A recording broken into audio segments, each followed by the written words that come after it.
Good morning, and I'd like to welcome everyone to this, the 19th meeting of the Standards Procedure and Public Appointments Committee in 2022. Our first agenda item is the decision to take agenda items 4 and 5 in private. Are the committee agreeable to that? Yes. I'm grateful. Our second agenda item is to welcome representatives of a proposed cross-party group on Scots language. So can I say good morning to Jackie Dunbar and good morning to Emma Harper, who's joining us at the far end of the table today. Can I hand over to you to give us a short introduction to the proposed CPG, please? Thank you. Good morning, Convener. Good morning, everybody. So I do have a wee short introduction, so I will read it out to keep myself accurate and on time. It's broad to be here to propose the restart of the cross-party group on the Scots language, or the Scots Lead, along with my colleague Jackie Dunbar, MSP, who herself is a fantastic native speaker of the Scots Doric. This is in our own National Parliament, Convener. Scots is a language. It was ratified by the UK Government Charter in 2001 and recognised by UNESCO as an Indigenous language. And I'd like to pay tribute to former MSP Rob Gibson, who convened a Scots CPG in Session 4 of this place. His great efforts to advance Scots, our Scotland, and his statement of principles, which I have here, it was produced by his CPG. It's still relevant and valuable for a resource to build on. The reason we want to restart the CPG is because Scots is an important part of Scotland's culture and heritage, appearing in songs, poems and literature, as well as modern-day use for Shetland to Stranraer. Quite simply, the Scots language is of wheen importance to Scottish identity. Scots was the state language here afore 1603, so its importance and the need to continue to protect and promote Scots is clear and cannot be denied. In 2011, the Scottish Census, 1.5 million people had reported that they could speak Scots, and I'm looking forward to the census results next year to see the numbers are more. Scots is both a historical and modern, vibrant language. Literacy giants like Robert Burns, Hugh MacDiarmid and Walter Scott wrote in Scots. And there are many modern screevers who make me proud to see what they write and their confidence and taking Scots for it. However, Scots needs more national attention, focus and political support. This cross-party group will therefore bring together folk for the Scots community to focus national attention here and across the country to advance and promote speaking and screeving in Scots.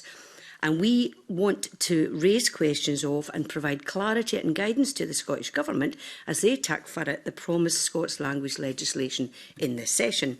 But more important, this CPG will work to ensure that Scots is here for generations ahead.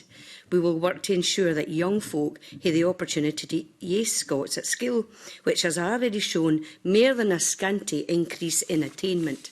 We want to inspire confidence in Wains and bairns across our country so they can be chuffed when they use Scots, whether they're native speakers or no. As the main custodian of Scots, our mother tongue started many years ago. Our Indigenous language, it's really important that we have a duty to promote, protect and celebrate its contribution to Scotland's identity and future, even as Scots continues to evolve. I therefore ask the Standards Committee to approve the CPG, and we're happy to take any questions for members. Thank you, Convener. Excellent. Thank you very much indeed. And I will open up to questions from the committee. Alexander, would you like to... Thank you, Convener, and thank you very much for your presentation, Emma. The purpose you've outlined is to just try to ensure that you promote and you encourage. But in your written information this morning, you talk about trying to ensure that the Scottish Government will take on some legislation. Can I just ask you to maybe expand how you intend to do that and what your purpose of that is? Yes, sure, thanks. So my understanding is that the Scottish Government are proposing a Scots language legislation. There's currently a consultation on Gaelic and Scots and how to revise Gaelic, I suppose. Part of the conversation is that we have a Borna Gaelic, So do we need equivalent for Scots, or do we take a different path and help promote Scots in another way? There are loads of experts that I have met in the last couple of years, actually, that have ideas of how they would think that we should take Scots forward, whether it's at school, whether it's in public, whether it's in cultural events. So this would allow us to have discussions about the best way to suggest how the government can support Scots. Thank you, Convener. Thank you, Alexander. Edward? I ask the same question to everyone, and I'm always very conscious, having shared many discussions with Peter Chapman, that there are different dialects, and I'm going to leave it there, because Peter, if I said anything out of turn, would probably jump on me. But I just want to be sure in my mind there are a huge amount of cross-party groups in the Parliament, and I know each of you have commitments to those cross-party groups. In fact, there's more. I think there's almost more cross-party groups than there are MSPs. Do you both feel you've got enough time to give this the attention that it so clearly deserves? I can only speak for myself, but I would say absolutely. I am very careful in the cross-party groups that I pick. I make sure that they've got to do with my constituency, but also the Scots leading for me is just a no-brainer. If I can just take a wee second, the reason it's so important to me is my bairn said to me recently, she'd just been offshore, so okay, she's a wee bit yaller, but she's still my bairn. And somebody asked her where she came from, and when she said Aberdeen, they went, you speak half a posh. She says, that's because my mum taught me bilingual. She says she taught me the Doric, and she also taught me the English. But that's funny, but it's kind of nae in a way, because I remember going to school, walking into school, primary one, and suddenly getting told that the way I spoke was na right. Steens was stoons, you know. Muckle was a lot. Buckle was a few. They didn't even ken what a bosie was. A bosie is the nicest word in this world. It's a cuddle. Fa doesn't want a bosie, you know. So it's important that we use our language and promote it as much as we possibly can. Sorry, I'm going on a wee bit of a rant there. So, Jackie, you're convinced you've got enough time in all your parliamentary commitments to do this? Absolutely. And the same question to Emma, because I know we share a chair on another cross-party group. Yep, I mean, I'm aware there are 118 cross-party groups already, and I tried myself to merge a few of them so that we would have a better capacity. If we plan carefully, we make the diaries work. We've already identified that Jackie and I can be co-conveners, and Ariane Burgess and Sarah Boyack are deputy conveners, so we do have capacity to have others to step in if there's problems in the diary. But we know that we plan to meet 4 times a year, so 4 times a year to me seems it's quite realistic. And then, of course, there's events throughout the calendar that that are cultural, that will help promote the work of the cross-party group. So I'm confident that this will be an absolutely fun cross-party group for any members to join, whether they're native speakers or not. And learn. And learn. I'm sure it will be fun, and I'm sure it will be worthwhile, but it's just to make sure the commitment's right. And I'm sure you're aware of the reports that have to be submitted to the Parliament, and I'll probably just leave it there, Convener. Thank you, Edward. Bob. Thank you, Convener. Just a few questions. I'm looking at the purpose of the cross-party group, and one of them is to preserve, promote and encourage use of the Scottish language among MSPs, wider Scottish Parliament and Scottish society. I'm just wondering, and I'm just thinking, as we all do when this kind of matter is raised, we start thinking about our own background. We're not bringing in our own language, dialect, slang, Scots, whatever. And I'm just wondering if in everyday conversational exchanges in this place and beyond, we're using Scots and we don't even know we're doing it. And it's sometimes about raising awareness. And I'll be very contrived if I give examples. I won't do that, Jackie or Emma. But I'm just wondering if there's an awareness needing raised amongst people who stay in Scotland, who have got everyday Scots we use, but we simply don't realise or we're aware that that's what we're doing, and would that this particular purpose help identify that? So it's not about educating people on how to use Scots, because many people will be using it anyway, we simply wouldn't be aware.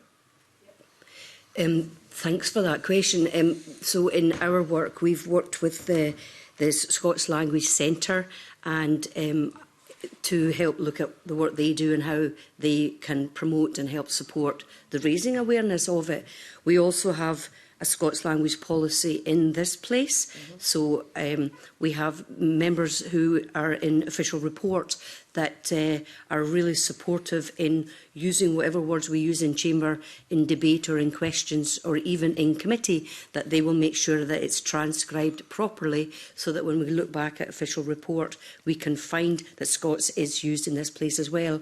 And the chief executive of this place and I met before recess because I was keen to look at how can we promote the use of Scots in the Parliament. So we now have a wee poster with a QR code that takes you directly to the Scots Language Centre so that folk, while they're in and about campus, can learn about the resources that are out there to help raise awareness. There's loads of folk working together like Wee Windies, Urvice, Scots Language Centre and many others that are, if we help look at sharing their information on social media, the people that are using everyday Scots can then realise actually that is what they're doing without even being aware of it. I think that's helpful. Another question I have is I was quite staggered by the amount of individual members of cross-party groups. Sometimes we're asking the opposite of this question, which is you've not got very many individual members. How are you engaging with wider society?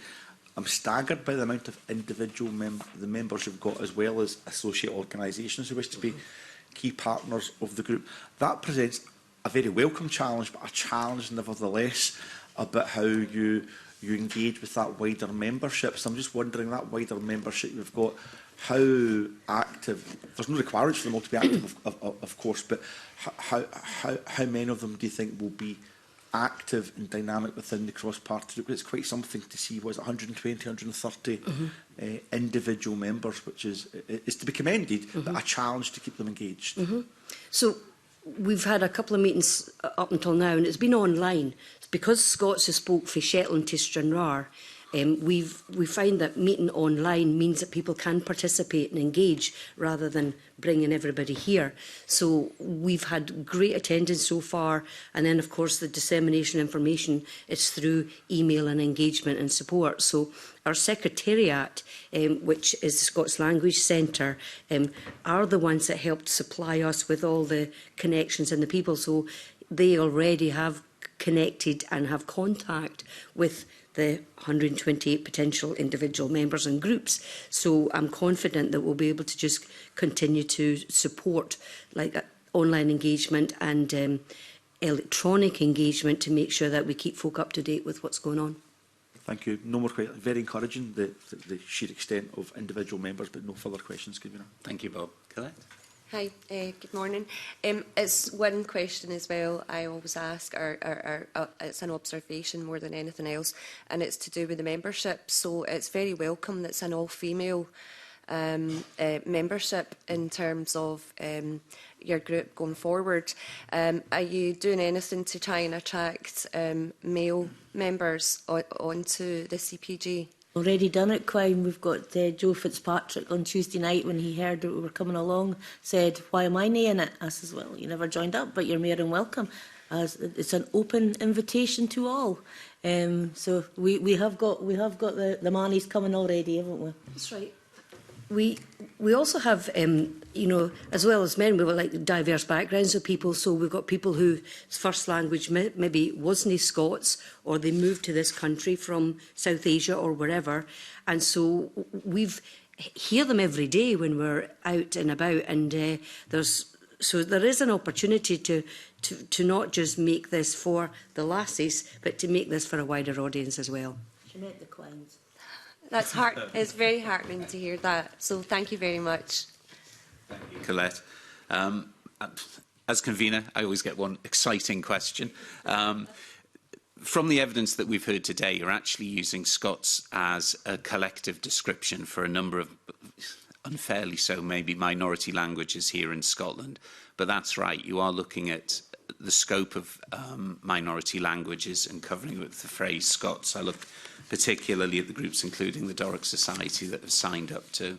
Just for clarification, it is not just what perhaps we in the south of Scotland would call our lowland Scots, but Scots in the proper collective definition. Yeah, thank you, Convener. It's all Scots, whether you speak the Buchan Doric that Peter Chapman used to speak in Chamber. And can I just say I used to love it when he stood up and spoke, because it was like listening to my granny and granda again. And I mean that, you know, with full respect. Absolutely loved it. So there's that. There's the Aberdeen Doric. There's the South of Scotland. Just everybody's dialect is welcome. Aberdeen welcome, as they say in Aberdeen. Welcome and important. Absolutely.